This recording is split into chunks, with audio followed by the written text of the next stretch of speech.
Salam saudara, kembali kita berjumpa dalam program ringkasan Sekolah Sahabat Harian dari YouTube Gereja Masih Advent hari ke-7 Jemaat Yosodipuro.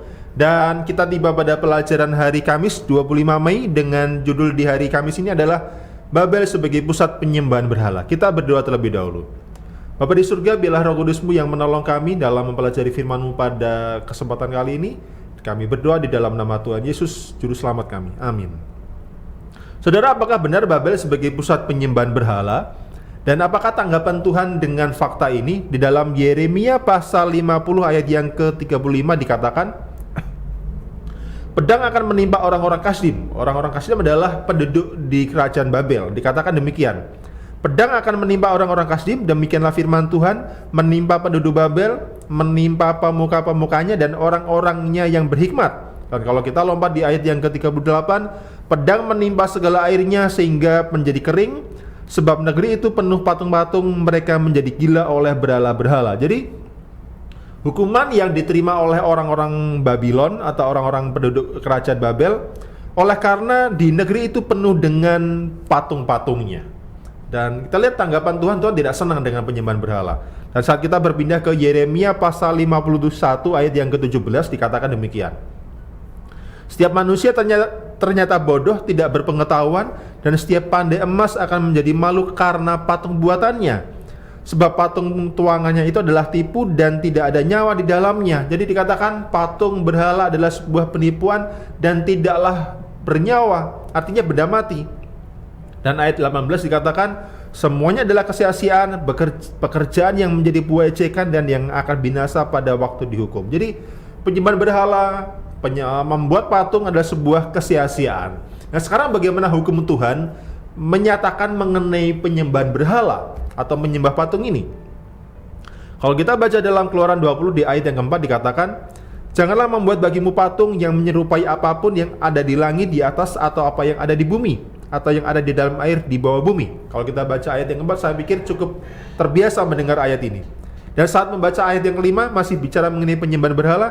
Janganlah sujud menyembah kepadanya atau beribadah kepadanya. Artinya jangan beribadah kepada patung. Sebab aku Tuhan Allahmu adalah Allah yang cemburu, yang membalaskan kesalahan kepada membalaskan kesalahan bapa kepada anak-anaknya, kepada keturunan yang ketiga dan keempat dari orang-orang yang membenci aku. Jadi saudara, ada sebuah peringatan. Barang siapa menyembah berhala, punya ilah lain, Tuhan sebagai Tuhan yang pencemburu, akan membalaskan kesalahan dari bapa kepada anak-anaknya hingga kepada keturunan yang ketiga dan yang keempat. Apakah berarti Allah adalah Allah yang pendendam, yang kalau seseorang melakukan kesalahan maka hukumannya bahkan dibalaskan tidak hanya kepada orang itu, tapi bahkan kepada keturunan hingga yang keempat? Saudara, bukan itu yang dimaksudkan. Yang mau dimasukkan oleh ayat ini adalah dampak dari penyembahan berhala itu begitu panjang. Anggaplah seseorang menyembah berhala atau punya ilah.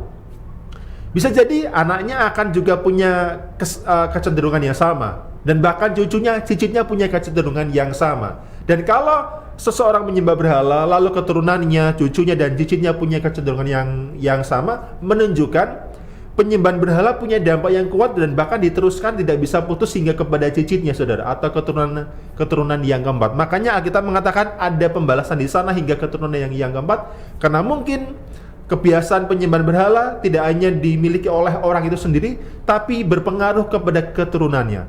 Sehingga kita lihat di sini mengapa Tuhan sangatlah tidak senang dengan penyembahan berhala, karena semuanya sia-sia. Itulah benda mati yang mana tidaklah pantas untuk disembah. Hanya Tuhan saja yang pantas untuk disembah, saudara. Dan sebuah ayat di dalam 2 Raja-Raja pasal 21 ayat yang ke-11. Di dalam Ulangan 7 ayat yang ke-25 dikatakan, patung-patung Allah mereka haruslah kamu bakar habis, perak dan emas yang ada pada mereka janganlah kau ingini, dan kau ambil bagi dirimu sendiri, supaya jangan engkau terjerat karenanya. Jadi dikatakan, biarlah patung-patung itu kita singkirkan, jangan terjerat. Dan dikatakan, sebab hal itu adalah kekejian bagi Tuhan Allahmu. Jadi penyembahan berhala adalah kekejian bagi Tuhan. Dalam Yeskiel pasal 20 dikatakan, menginjak-injak hari Sabat adalah sebuah tindakan yang keji, tindakan yang menajiskan Tuhan. Begitu pula penyembahan berhala, sebuah tindakan yang menajiskan dan keji di hadapan Tuhan.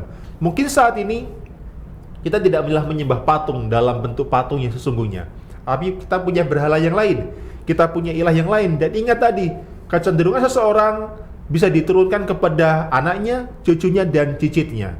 Sehingga bagi kita saudara, saat kita ingin melakukan atau kita punya ilah lain, kita punya berhala, sebuah berhala yang kita sembah, bahkan berhala modern, kita ingat dampaknya tidak hanya kepada kita, tapi mungkin juga akan memberikan kemerosotan moral kepada anak kita, cucu kita, dan cicit kita. Demikianlah firman Tuhan pada kesempatan kali ini. Tuhan memberkati kita. Shalom.